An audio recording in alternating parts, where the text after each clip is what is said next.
Good morning guys. For today's vlog ay magpapalit tayo ng kadena.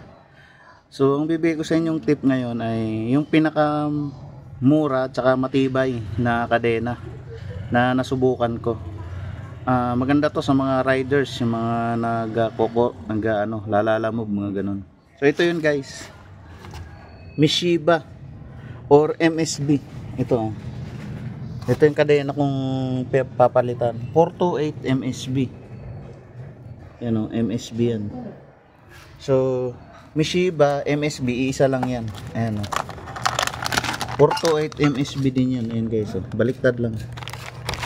Ayan, nakabaliktad lang siya. MSB 428N. So, ito guys, nabili ko lang sa Shopee. Kasi dito sa amin, sa Bacoor, walang stock yung pinagbilhan ko nito. So 4 years na to guys. Kung titingnan mo, maganda pa rin yung quality ng kadena oh. So sa 4 na taon kong gamit yan. 750 ata bili ko nito dati. So sa online is 400 plus lang. Hindi ko lang alam kung same quality to kasi online to eh. Dito sa amin ay walang stock yung motor shop. So kaya ko siya papalitan ay matagal na, 4 years na. Pangalawa, matulis na rin yung, kung tutusin pwede pa naman yan. Pero sa akin sa tagal niya, papalitan ko na siya. So parang hindi pa naman to tumalon, hindi ko pa na-experience. Unlike sa ibang brand na tumalon, muntik na ako madisgrasya dati. So pakita ko sa inyo, ito yung kayas ng crankcase niya. Ng kayas yan. So buti hindi nabasag yung crankcase ko. Itong kadena na to, hindi naman to tumatalon. So safe kayo. And ito yung brand niya, Mishiba. So pakita ko na lang kung paano magpalit ng kadena na to. Baklasin na natin guys yung sprocket nitong sa rear niya. So gagamit ako ng adjustable. So any size, ito digits lang gamit ko. Plus socket na 12. Ayan 12. Ratchet. Kung wala, pwede naman ang vice grip or adjustable din. Pero medyo alanganin yun. Start na tayo, hugutin natin. So ito stopper ko lang to. Itong niya, adjustable. Ayan, luwag na. Matigas. Tagal na rin kasi. Ayan.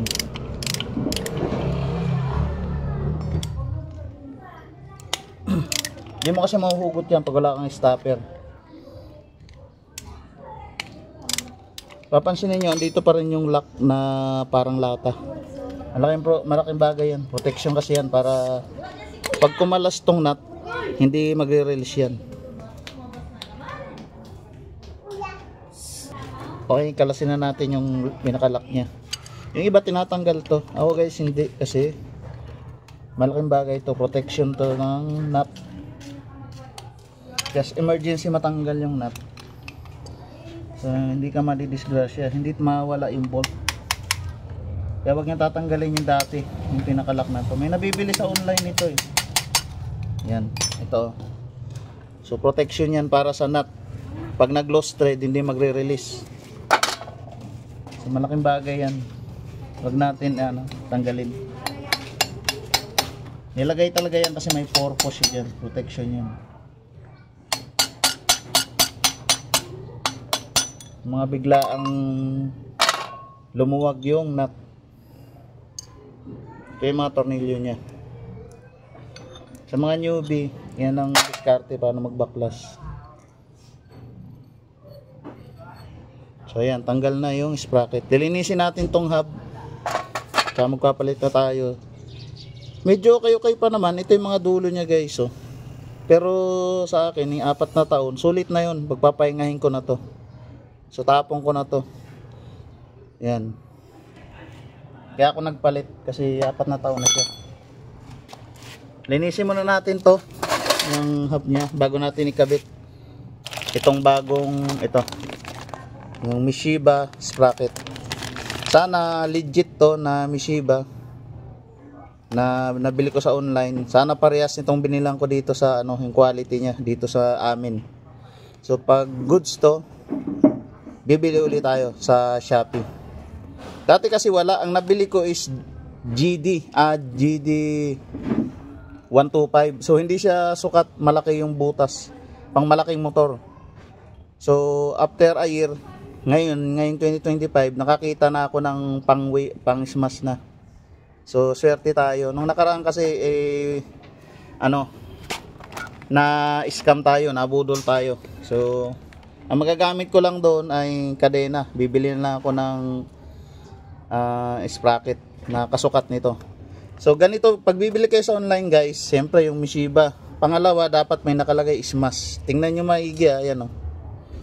Tuto ko sa camera, smash. Pag wala kayong nakitang smash, huwag kayong bibili.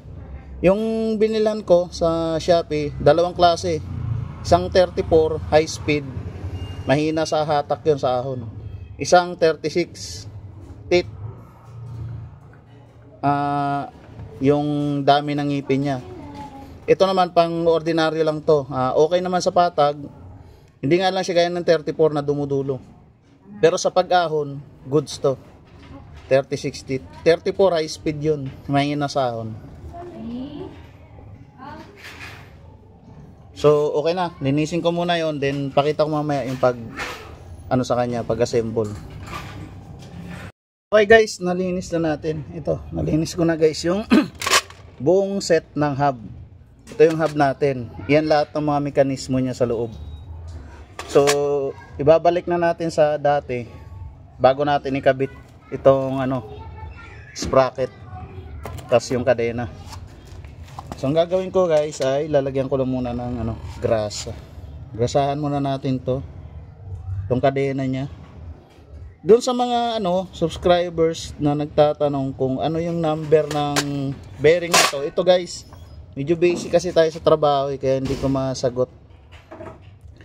63, wait lang ha. Ito pala, sorry. Dust seal pala yun, ito to. 6203 ang bearing nito. Koyo ang binili ko. Sa auto supply lang to nabibili guys ha. Hindi niya na kailangan doon sa kasa. Ayan o. 6203, 6203. Ayan, ito ko sa camera. 6203, 6203 ha. Doon sa nagtatanong kung anong bearing yung dito sa may hub ng sprocket, 6203 ang number ng bearing na yan. Sa auto supply lang nabibili yan. Ngayon kung meron sa kasa, di doon na lang kayo bumili. Pwede naman. Kung wala sa kasa, sa auto supply, para hindi na kayo may stress kung saan kayo maghahanap. So lalagyan ko muna to kasi nilinis ko to. I-repack ko siya. Ayan. Ganyan lang pag repack nito guys. Pukpukin nyo ng kamay nyo para yung grasa manuot doon sa kaila-ilaliman ng bearing. Yan, tapos talagyan ko rin to doon sa kabila para manuot siya. Kailan nga ba naglalagay ng grasa? Siyempre pag matagal na nyo na ginagamit, lagyan nyo na ng grasa. Pangalawa, pag nababaha kayo, pag nilusong nyo sa bahayan, automatic, yung tubig baha kasi maraming acid yan, nakakasira yan. So i-repack nyo na agad, palitan nyo na agad ng grasa. So yan yung mga maintenance nyan. Huwag nyo na antayin na bumigay na yung bearing, matanggal na yung mga bulitas dyan sa loob. Huwag nyo na antayin yun kasi pagkasira na yung nun mangyayari. So yan, nalagyan ko na siya ng grasa, punasan lang natin. Na-repack na kabilaan. Punasan lang natin guys. Sa mga newbie kaya naman to. Sundan nyo lang yung status. Yung paglilinis kaya nyo na yun. Unti-unti baklasin nyo lang. Importante lang naman kung paano kinalas, tsaka paano ibabalik. So ito, punasan lang natin. Sino-shortcut ko na kasi para hindi umabang masyado yung video natin.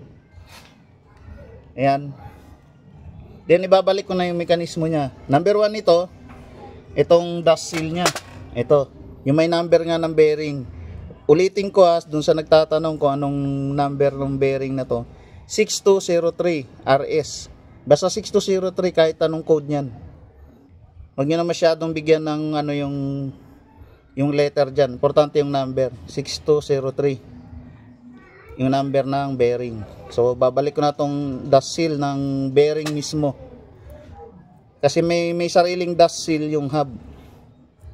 So sa kasa lang nakakabili niyan. Ewan ko lang sa online kasi marami naman din nagbebenta sa online. Try nyo na. Kung sira na yung dust seal nyo, bumili na lang kayo. So ito yung dust seal guys, ang sinasabi ko, ito yun. Yan, pantakip lang yan dito para hindi pasukin yung bearing ng mga buhangin, alikabok, buhangin. Yan, kaya nga dust seal ang tawag sa kanya. Ayan. So okay na to. Then dito naman tayo sa kanyang bushing. Ito yung bushing ng hub ng sprocket. So lagyan lang natin yan ng grasa. Siyempre yung loob grasahan natin para smooth yung pasok niya doon sa axle. Yan, pasok natin dito. Uunahin to guys itong maliit na bilog. Shoot mo lang na ganyan. Papasok yan. Ayan, so, punasan yung extra grasa. Yun na. Goods na yun. So, ito, hindi naman ganun ka-komplikado, guys. Common sense lang naman to. Hindi siya ganun kahirap. So, pwede sa newbie. Kahit hindi na kayo, lalo na ngayon, napakamahal na ngayon ng mga singil. Pati sa, labor ng mga mekaniko. Sobrang mahal. So, makakatipid kayo kung kayo na lang gagawa. Pero make sure na siguraduhin nyo yung ginagawa nyo ay tama. So yan, okay na, naikabit na natin yung dust seal, itong dust seal dito sa labas, sa hub, sa bearing. Yung bushing naikabit na. Ikakabit na natin ngayon yung bearing. So, pagkakabit ng bearing, unahin natin tong 4 na bolt nya, ito. So pasok natin yan dyan, yung 4 na bolt. Lahat kasi ngayon mahal na. Nagmahal lahat. Pati labor nagmahal na rin. So mahalaga ngayon yung ikaw na lang yung gumawa kung kaya mo naman. Yan.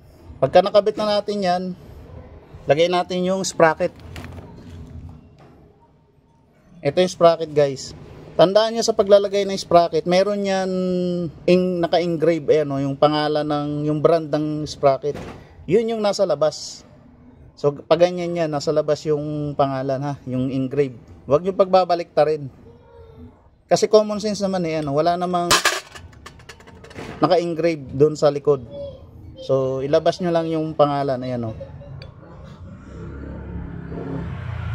Hindi na kayo maliligaw dyan. Kasan nyo. So nyo yung bolt nya. Tanggal yung bolt, papasok ko lang. To, pasok nyo yung bolt. Yan. Hindi naman kayo maliligaw dyan. Then ikabit natin yung yung lock nya, ito. Ito wag nyo tatanggalin to. Yung iba kasi tinatanggal to wag. Mahalaga to. Protection to guys. Itong lata na to. Yung iba kasi nakukulitan dito sa lata. Huwag nyo ito tatanggalin. Ayan, huwag nyo ito tatanggalin tong lata na yan. Kasi ang purpose nyan, siya yung naglalak dito sa nut. Just in case may mangyari man na lumambot tong nut, kumalas, lumambot siya, hindi siya kakalas kasi nakalak to dito sa nut. So hindi ka ma-disgrasya. So ganito na lang gawin nyo para mabilis. Lagay nyo muna tong bolt. Tapos idiin nyo dito sa likod. Kasi nga itong sumasabit Stuck pa kasi to guys. Ayan pagka ganyan sumasabit, baliktarin nyo na lang. Dito nyo itulak sa bolt. Ayan ganyan nyo lang, tulak nyo sa bolt. Tsagain nyo lang kasi medyo masikip talaga to. Hindi ko to tinatanggal kasi protection to guys. Ayan Yan, tsagain nyo lang, tulak-tulak nyo doon sa ilalim yung bolt nya. Yung iba tinatanggal talaga to kasi nga naman nakakaurat Istorbo. Pero malaking bagay yan. Pag niya iwawala.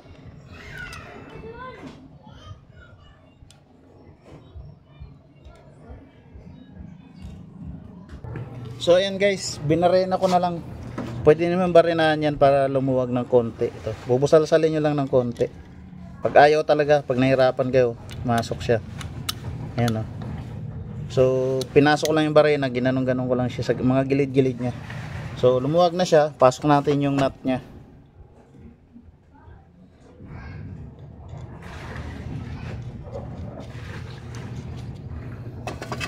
So huwag nyo lang tatanggalin to kasi protection yan sa nut.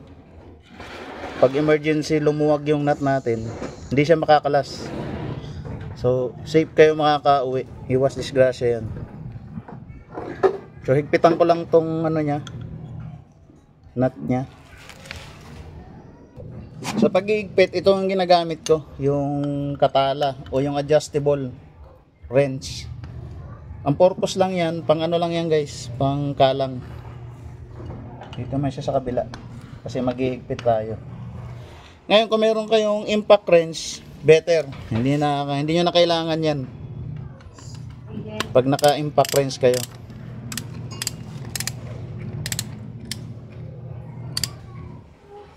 Hindi na ako nagtutorque dito, tamang higpit lang ginagawa ko. Kasi may protection ka naman itong ano, itong lock ng ano mo, nut. Pero kung may torque wrench kayo, mas maganda. Para yung tamang higpit, tamang torque yung ilalagay nyo. Alamin nyo lang yung tama kung ilang newton meter yung torque value nitong nut na to. Kasi kada diameter ng nut, may kanya-kanyang torque value yan.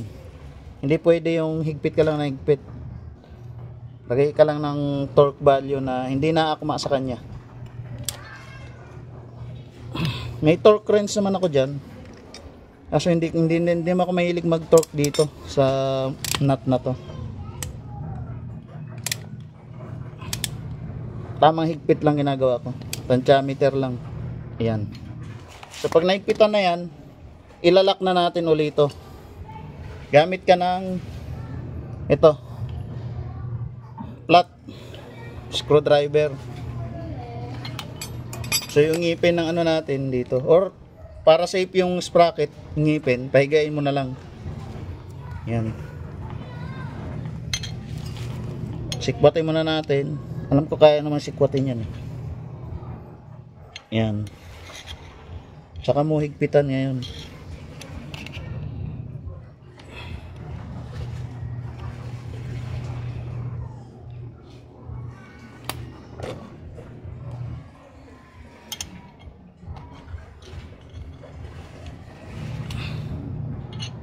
Tulak ko muna yan, then higpitan ko siya. Ito na sa kabila. Ito rin naman po. Yan, ito na, higpitan na natin. Gamit yung martilyo. Pukpok. Yan, konti lang. Hindi mo naman kailangan sagad na sagad. So, napakalaking bagay nito.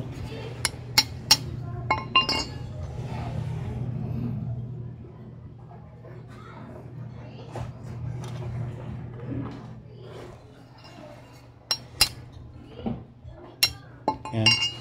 Tutok mo lang siya dito sa nut. Then ito, yung kabila. Kapalan mo lang para hindi masira yung ngipin ng sprocket. Yung pinakasapin niya.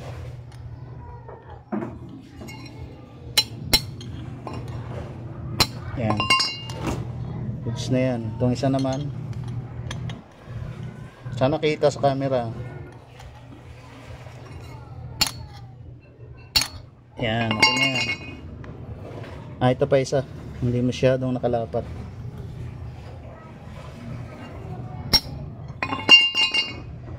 Ito. Yan.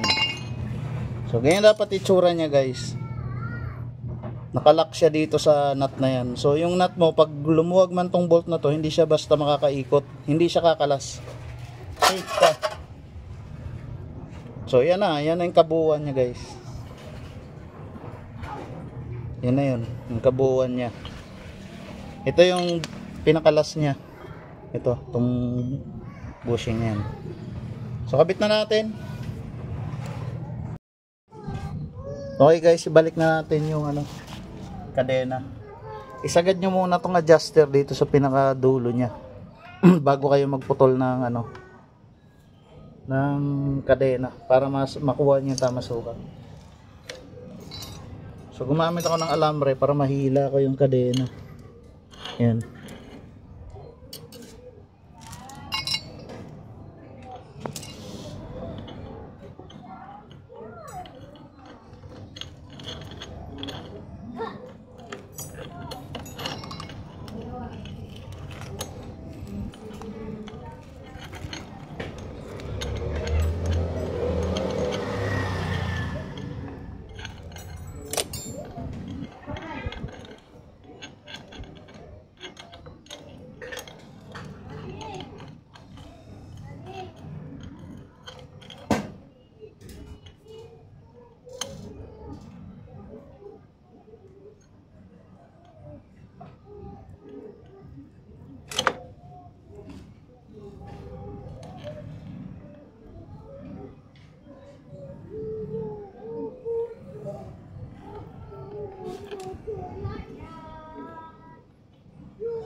So ito, dito tayo magpuputol.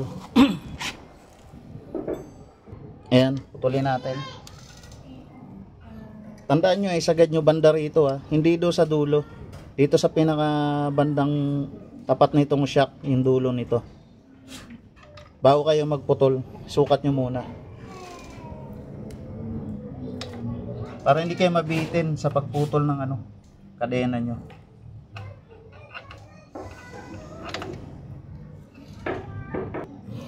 Okay guys, pagkatapos yun doon sa pinakadulo niya, i-adjust nyo na ngayon kung saan yung gusto nyong haba. So ito gusto ko dito sa gitna. So ngayon, ito na yung final na putol ko. So ito, dito siya, dito ako magpuputol ito. Dapat ito yung mahaba na to, yung sa gitna, dito kayo magpuputol. Kasi doon nyo ipapasok yung lock.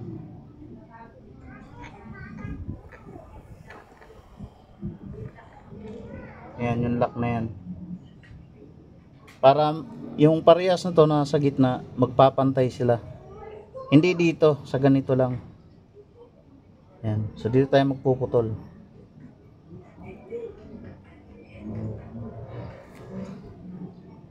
So ayan guys, naputol na natin.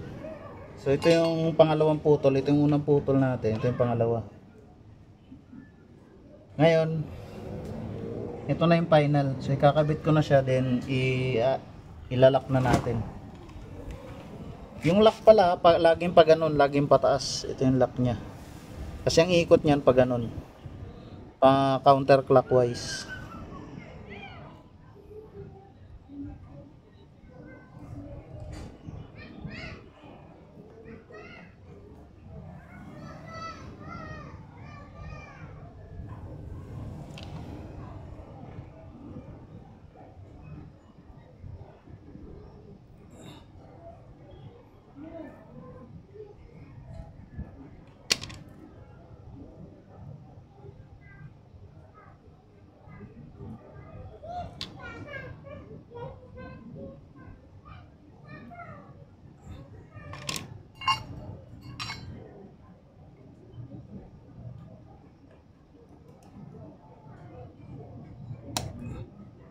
So yan, nakalak na siya guys.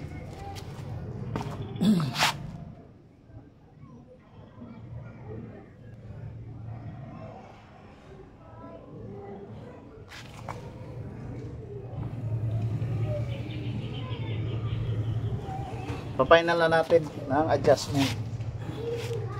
Hila na ng konti. Yan, hindi naman yung pwersado, yung tama lang. Kailangan ng pantay dito sa magkabilaan ng adjuster mo.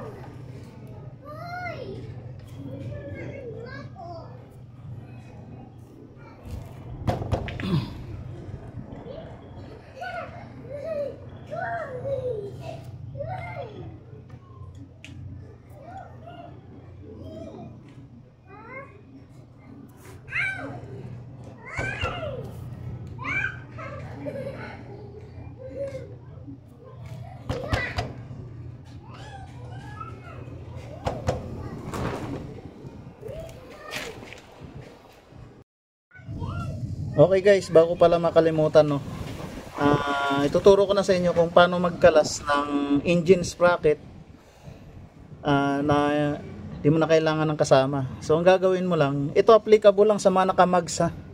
Hindi ito pwede sa nakarayos o naka-spoke dahil masisira yung rayos nyo. So kailangan mo lang ng ganito, martilyo. So paano ba paluluwagan yun? Kailangan mo ng gis, ito gis na T-wrench 10mm, tapos martilyo. Para lang to, ulitin ko baka may magtanong dyan, para lang to sa nakamags. So kung paluluwagan mo siya, ilagay mo tong martilyo mo pangkalang dito sa ito, yung pinaka maliit yung butas para may puwersa, hindi mabali yung swing arm mo.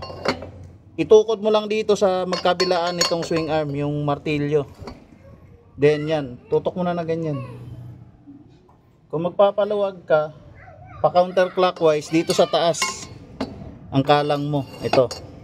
Pasok mo dyan sa kadena, labas mo rito. So tutukod na yung mags mo ngayon. So pwede ka na dito magpaluwag. Ayan o. Kita ba guys? Ayan. O, pwede mo nang paluwagan yan dito sa bolt nya sa loob. Habang nakakalang tong martilyo dito sa mags mo tsaka sa swing arm. Sa pagpasikip naman, parehas din na proseso. Ilagay mo lang to sa ilalim yung martilyo na pangkalang. Patagusin mo dun sa swing arm na kailangan nakapatong yung swing arm mo dito sa martilyo. So ilock mo ngayon yung mags dito sa martilyo. Then lagay mo ngayon yung ano mo, ito, yung T-wrench mo. Lagay mo na doon sa bolt. Pasikipan mo na ngayon. Nung ulit ko para lang to sa mags, hindi to pwede sa rayos o spoke. Dahil masisira yung rayos nyo, madidisalign yun. Dahil malambot lang yun. So yun lang ang diskarte dyan sa pagtanggal ng bolt nitong engine sprocket mo.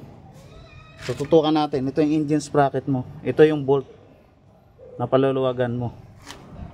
So yun lang, maraming salamat guys. Sana may nakakuha naman kayong diskarte dyan sa pagbaklas ng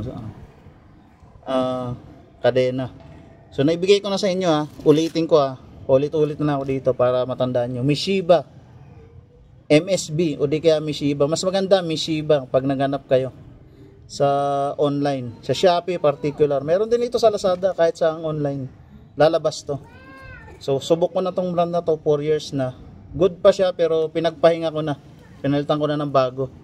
Good na good pa yun. Maganda pa yung kadena nun. Medyo konti lang yung bawas dito sa ngipin, pero pagpahingayin na natin. So ulitin ko, Mishiba yung brand nya. Hindi ito sponsored guys Tinuturo ko lang yung yung subok ko na kadena. So yun lang, salamat.